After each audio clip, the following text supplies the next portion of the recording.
So here in this video we will skip the aliens of planet Mars, which we have covered in a recent upload, and now we move on inwards, past Earth and past Venus to Mercury.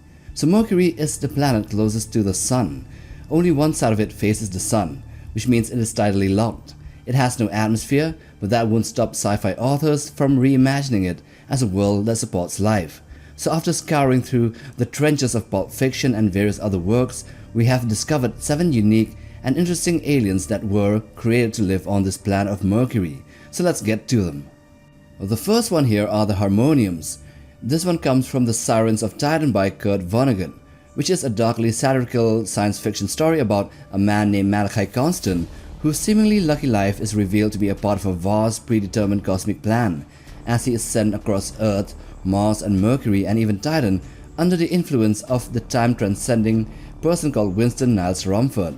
Here, the novel explores the illusion of free will and the manipulation of human history by extraterrestrials, and also the absurdity for humanity's search for meaning. In the end, ultimately revealing that all of human civilization was orchestrated to deliver a trivial spare part to a stranded alien robot, which suggests that the universe may be indifferent and purpose may be arbitrary. But then again, the small acts of kindness and human connection still carry genuine significance in the micro sense. In this book, the native life forms of Mercury are known as Harmoniums, and they are portrayed as fragile, simple, almost abstract beings that drift through deep cave systems. They sense the universe not through sight nor sound, but through faint vibrations that they interpret as Mercury's songs. They are paper-thin and semi-transparent, and they exist in a state of near immortality, yet they can be destroyed with the slightest disturbance, and they embody both resilience and extreme vulnerability at the same time. Their entire mode of communication is reduced to a minimal, almost poetic exchange, like "here I am" and "so glad you are," which reflects a pure, uncomplicated form of connection devoid of ego, conflict or ambition. Through them, Kurt Vonnegut contrasts human connection and complexity and existential struggle with a quieter, more harmonious existence, suggesting that meaning might not lie in grand purpose nor control, but in simple shared presence. Now we move on to another species of Mercury from The Shadow Out of Time by H.P. Lovecraft, the father of horror, of cosmic horror. The story here follows Nathaniel Wingate Beasley, a professor who discovers that years of his life were lost not to madness but actually to a mind exchange with a mysterious time-spanning alien civilization known as the Great Race of Yith. Also known as Yithians, these beings traverse time by swapping consciousness with other species to gather knowledge from all eras. So as Beasley gradually recovers memories of inhabiting their distant prehistoric world, where he was allowed to study vast libraries containing the totality of Earth's past and future, he becomes increasingly unsettled by the realization that humanity is just a temporary phase in a much larger cosmic timeline, and that these entities manipulate existence on scales far beyond human comprehension, culminating in a haunting ambiguity when physical evidence of his experience vanishes, leaving him caught between rational doubt and the terrifying possibility that his journey and the indifferent vastness it revealed was entirely real. However, the Yithians here are not the actual aliens that are from Mercury. That title goes to the bulbous vegetable entities as they are described, and these are sapient, intelligent but plant-based Mercurian species. Nothing really has been revealed about them besides that at some point in time, the great race of Yith will or has transferred their minds through time and space to inhabit some of these Mercurians and thus continue their life cycle and the search for cosmic knowledge. The third entry here are the Marvel Mercurians. See, in the Marvel universe, the Mercurians are a strange alien race that live on the version of the planet Mercury from Earth in the 616 timeline. While everywhere else, meaning in every timeline, Mercury is actually hostile to life, here in this continuity, life is actually possible, and what makes them really unique is that each of these Mercurians has 2 heads, with each head showing a different side of their personality, and that is one that is good and another that is evil. Their bodies work in a very unusual way because instead of normal blood, they have liquid mercury flowing inside of them, and this directly controls their behavior.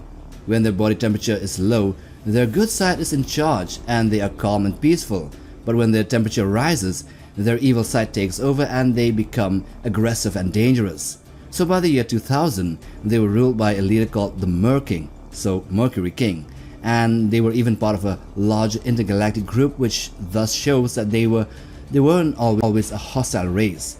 However, things went wrong when the sun suddenly moved closer to Mercury, heating the planet and causing all the Mercurians' blood temperature to rise, which made their evil side take over, and this led to fighting and chaos all across their world. To stop this, a peacekeeping team known as the Space Squadron stepped in, led by Jet Dixon, while a scientist named LLA-38 helped to create a device that pushed back the sun to its normal place, thus cooling the planet down and returning the Mercurians to their peaceful state. Number 4. The Stony octopoids. So this one comes from The Lucky Star and the Big Sun of Mercury by Isaac Asimov, and it is set on a version of Mercury based on older scientific ideas where the planet is thought to always show the same face towards the sun, creating an extreme and dramatic environment split between the endless day and the endless night. On the sunlit side, the heat is so intense that metals like lead could melt and sulfur could boil, thus making it completely unlivable, while the dark side is permanently in freezing darkness, never seeing sunlight at all. Most of the story takes place near Mercury's North Pole, where there is a narrow shifting boundary between light and dark, which is called the Terminator Line. This area is special because slight movements of the planet can lead the edge of sunlight to wobble back and forth, which creates a small zone where temperature are more manageable. Built right in this delicate region is an astronomical observatory, originally constructed decades earlier on top of an abandoned mining site, and it becomes the main hub of activity, at least for the humans in the story. Here, Lucky's sidekick, known as Big Man, who's actually only 5 feet 2 inches, is described to have been attacked by a Mercurian organism described as simply as a stony octopus, which is composed of nothing but tentacles. The creature was also said to have been creeping over the rocks and stalking the astronauts there on that planet. The scene here in the novel actually takes place inside a mine, which means that this is how they could survive the heat of Mercury or the heat of the sun, by hiding beneath the bedrock. And ironically, for life in Mercury, these stony octopus are actually seeking heat, and nothing much is known about them except that they appear there and they try to attack the astronauts, but the main story is about something else.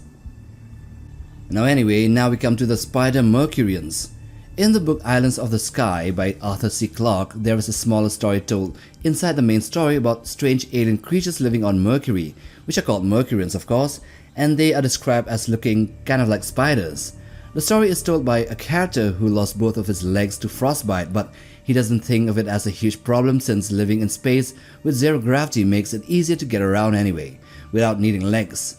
At first, human explorers believed that if life existed on Mercury, it would only be in a narrow place called the Terminator Zone, a strip between the super hot daylight and the freezing night side. But surprisingly, these Mercurian aliens here actually live on the dark side, the freezing side of the planet instead. They had 8 legs in total but only used 4 at a time, which they switched between them when they needed. And the narrator even jokes that when a Mercurian gets cold feet, it just starts walking on different sets of legs. Even though they're interesting, they aren't really friendly, and when humans got too close, the Mercurians reacted aggressively and started throwing rocks at them. One of those rocks hit the narrator's spacesuit and damaged his heating system, which caused him to get severe frostbite and eventually losing both of his legs. But then again, in the zero gravity of space, it didn't really affect his mobility. Now, number 6, we have the Insectoid Mercurians.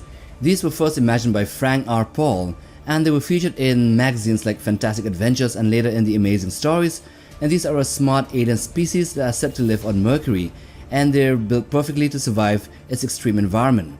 These creatures have tough, natural armor that protects them from the intense heat and strong solar radiation on the planet's surface, and makes them much more durable than humans. They are strong and quick, and instead of walking normally, they move by making huge powerful jumps, kinda like grasshoppers, which works well because Mercury's gravity is much weaker than Earth's. Even though they look tough, they're actually herbivores, and they feed on hard, nut-like fruits from the desert plants, which they crack open using their strong jaws and clawed hands. See, most of their lives are spent underground, where they live in large, organized colonies similar to ant societies on Earth, with different groups or castes, and each having a specific job like gathering food, reproducing, or defending the colony. And this shows that they're not just physically adapted to their world, but also socially advanced in how they live together. Aside from these insectoid aliens, Frank R. Paul also showcased Mercury to be full of strange creatures, of giant Gogoplex monsters that are 25 stories tall, and even an advanced race known as the Iron Men, which all appear in different issues of the Amazing Stories publishings. And finally, we end with the Hivemind Mercurians, and they appear in the life cycle work by Paul Anderson. Here we encounter another type of Mercurian, and they are very unusual because they are not made of soft cell-based biology like humans, but instead they are silicate-based, which means their bodies are more like living rocks or mineral structures than flesh, and they cannot heal themselves when they become adults. Mature specimens stand about 6 feet tall, and they are white and bulky, with shiny blue exoskeletons that act like natural armor, and they are made from a beryllium-like material that helps them survive Mercury's extreme heat and radiation. Their bodies look somewhat insect-like, with 4 arms that each have 3 fingers. To sense things around, they use their antennae and their huge glassy eyes. In this short story, a human scientist explains the life cycle of these creatures, and it is very different from anything on Earth. Instead of simple biological processes, they need huge amounts of energy to create new life, much more than normal chemical reactions can provide. To solve this, they produce a special compound that can only form under the intense heat of Mercury's sunlit side, so their entire breeding cycle depends on when parts of their world move into sunlight. Socially, they live almost like a hive mind, meaning they think and act in a very unified way with very little individuality, and they stay together in a place called the Twilight Zone where temperatures are more stable. They farm strange mineral-like crops such as iron berries and flint grain, and they live in simple stone structures and are really hostile in nature, especially towards humans. They're just protective of their own, and they would also sometimes work alongside humans for attaining certain goals. And so with that, we end this video on the aliens from Mercury in science fiction. Now do hit the like button for support and also that notification bell to get regular updates on new uploads. Now also subscribe to be a part of Legion Nutbuck, and till the next time, take care, boys.